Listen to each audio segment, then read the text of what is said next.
One of the main materials that I work with is, or I have been working with over the past 10, 15 years already, is smell.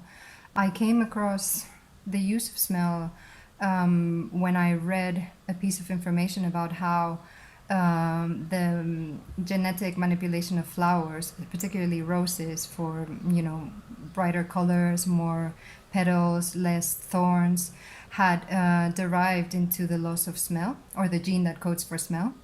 So I was really intrigued by this social,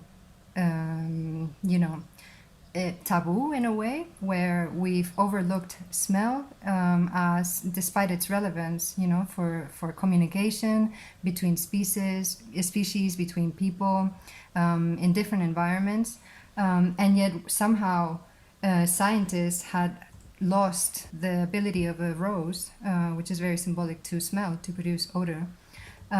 So that became a fascinating entry point into a world which deals with ecology. It deals with, of course, the way that we relate to other organisms, the way that we've over time lost touch with how we smell, our own body odor, but also the way that smell is also involved in a lot of reactions that operate on a subconscious level. So for me, it became also a means to understand how we think about things like health, things like disease transmission. So for me, this focus on, let's say, molecules, or the things that are often not visible, but that create very tangible experiences, has been pretty much an obsession for me over the past few years. Do you consider smell to be, entirely subjective in the individual, or is there a kind of a collective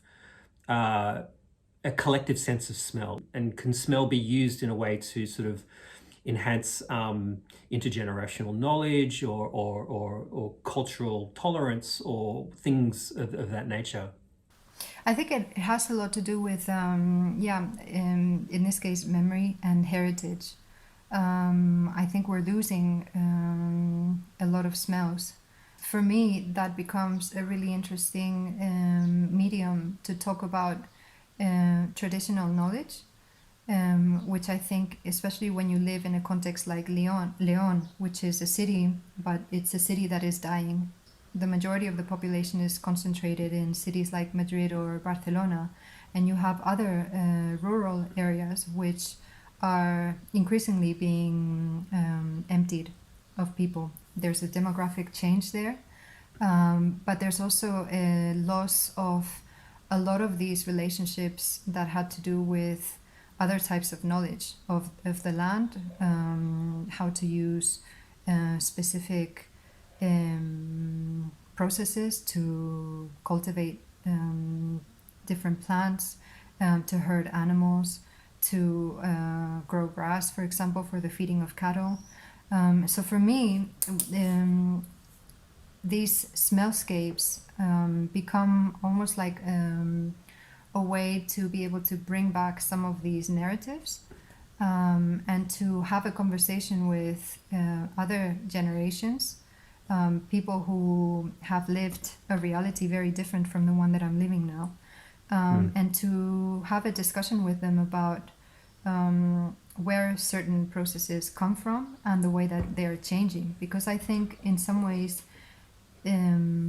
this idea of memory is something that can be extrapolated to the transformation of the territory and of our own bodies.